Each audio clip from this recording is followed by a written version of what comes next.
At a Japanese Grand Prix that stayed dry despite the threat of rain, order was restored by the Red Bull team as they were too quick for the rest of the field and for the TV coverage team as they disappeared into the distance early on.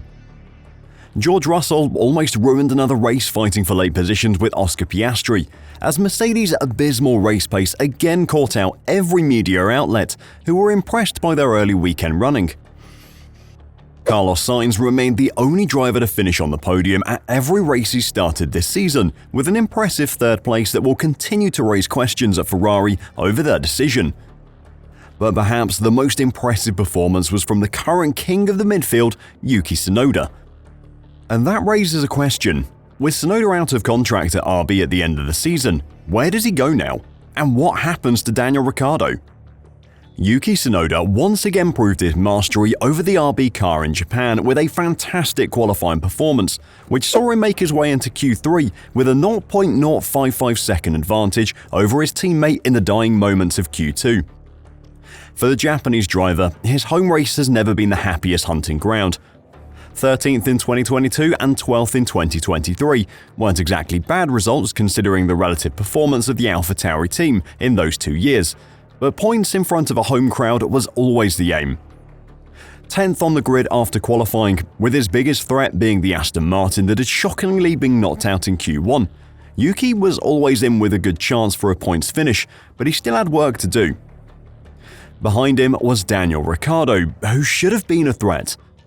Considering their racing records in Formula 1, Danny Ric should actually have been a strong favourite to beat his far less experienced teammate from just one position behind him, but past success is worthless. "You're only as good as your last race" is a phrase that gets thrown around in F1 a lot when drivers are criticised for a bad performance. But in Daniel Ricciardo's case, he seems to be clinging onto an image of "I'm still as good as I was for those 7 wins with Red Bull 6 years ago." The problem is that shine is really starting to wear off. After qualifying, Yuki sounded confident that he could convert a third consecutive Q3 appearance at Suzuka into points. "I think we have a good chance to score points because I think one Aston Martin, that of Lance Stroll, I don't know what's happened to him, but he's behind. More on that later. We'll try to score as much as possible. Even 1 point will still count. It seems this time, compared to the Mercedes or whatever, they're a bit far away. But we'll try to do as much as we can to score points. Both cars would be perfect." Ricciardo was his usual confident self, ready to race Yuki for a second points finish in what would be his 11th race for the Red Bull Junior side. "We're obviously there on the cusp of points," he said, "and after a good start, we'll be in there, and then we'll not let them go. So points tomorrow." A good start was not what Daniel had though. Both RBs were slow off the line, and by the time they made it through the first corner, Daniel had fallen 4 places to 15th and Yuki had gone back 4 places to 13th. It was Lance Stroll on his way to take another place off Daniel though that caused him real problems. Ricciardo saw Stroll in his left mirror, behind him but threatening the inside line into turn 2. To ensure that he had the inside line through turn 3, Daniel drifted right, forgetting to check his mirror that side and finding that Alex Albon was already alongside him, attempting a pass around the outside. Realising he hadn't been seen, Alex tried to pull out, but he was already side by side with Daniel when the RB started moving toward him, and there was no way to stop the contact. The two collected each other, and that was that for Daniel. It was an incident that could have been avoided, but wasn't really either driver's fault. Despite his exit from the race not necessarily being his own fault, by not scoring points and being beaten in qualifying, Daniel solidified a worrying trend. This season he's been outscored 7 points to 0 by Yuki. In the 11 races they've contested as teammates, Yuki leads by 22 points to 6. That is 7 points finishes for Yuki, counting that 6th place at the Sao Paulo Sprint, to Daniel's single top 10 from Mexico. There is no way to get around it. Daniel is being dominated by his teammate in a very similar way to Lance Stroll at Aston Martin and, dare I say it, Logan Sargent at Williams. Considering what fans say about those two, maybe it's time to start putting Daniel in the same boat. Ricciardo has been trying to place his blame for his bad performance in a surprising place as well. In his attempt to use the junior team as a stepping stone back into the premier ranks of Red Bull Racing, Ricciardo is blaming his chassis for being overshadowed by Yuki Tsunoda. At the Chinese Grand Prix, RB will have their spare chassis delivered. Normally reserved for when a driver damages their chassis in a crash, see Williams in Melbourne, Ricciardo is pushed to have his current chassis swapped with the incoming spare. He doesn't see himself as a problem, instead blaming a lingering suspicion that his performance dip might be rooted in a technical anomaly with his current chassis.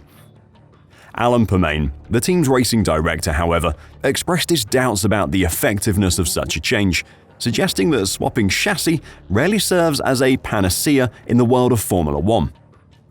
For me, a chassis is just a pile of carbon to which we attach the suspension, the engine and the gearbox. It is unlikely that there will be any problems there that are affecting performance.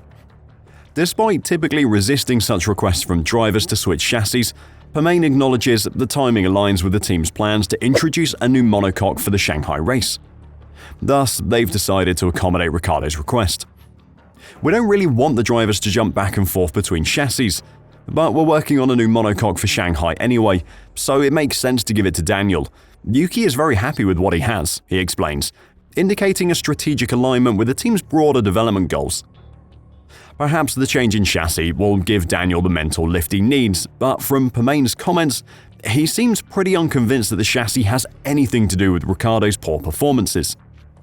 While the Australian driver is working his way out of contention for a seat on the grid in 2025, his teammate is making a strong case for a spot at a top team. With places available at Mercedes, Red Bull and Aston Martin, Yuki Tsunoda's excellent start to the season could see him land a desirable seat for next year. His 10th place finish at Suzuka had a lot to do with some excellent pit stop work from his team though. Even P10, I feel like, it's too big a thing to say, but I feel like I scored P1. At the same time, big credit to the team. The team was able to have a very fast pit stop, and I was able to rejoin the track in front of the Aston. Without that work, I wasn't able to score points today. The pit stop Tsunoda is referring to was one of the highlights of the Grand Prix. Tsunoda, Lance Stroll, Logan Sargent, Kevin Magnussen and Valtteri Bottas all entered the pits at the same time. The pit crews for the 5 teams then faced immense pressure to deliver the quickest pit stop, with RB coming out on top. This year, Tsunoda has not made a secret of his desire to move to the senior Red Bull team, with Sergio Perez's current contract concluding at the end of the season. Red Bull team principal Christian Horner has remained firm that the seat is the Mexican driver's to lose, but Perez's future at the team has never truly felt certain.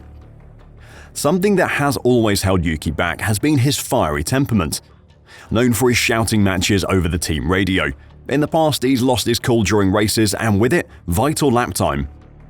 However, Helmut Marko, one of his loudest critics in the past, says that those days are behind him. There are 4 races and Yuki has brought the car into Q3 3 times, he told Sky Deutschland. He is consistent and the mistakes are a thing of the past. His lack of control on the radio is also gone. He's really blossomed. Where Tsunoda goes next is a big question that no one knows the answer to. Sergio Perez is doing everything asked of him to retain his Red Bull seat past the end of the season at the moment, so a move there might be impossible for Yuki. Instead, Aston Martin might be his likeliest home. Honda, one of Yuki's biggest sponsors, will be powering the Silverstone-based team from 2026 onwards and will be keen to keep him in the sport. However, Fernando Alonso has made it quite clear that he won't be making a move to Mercedes for next season if their car doesn't improve, and with that Red Bull seat Perez is to lose, then he might be quite happy to stay put. So then the question becomes, how bad does Lance Stroll have to be this season to lose his seat to Yuki Tsunoda? It's still early days, but only 1 point separates them in the Drivers' Championship, and a big unforced error in Saudi Arabia and a shockingly bad qualifying performance in Japan is doing nothing to stop the calls for Lance to leave the team. Could it actually happen though? Could Yuki take a place at Aston Martin at Lance Stroll's expense? Let me know your thoughts in the comments down below, and until next time, drive safe and bye for now.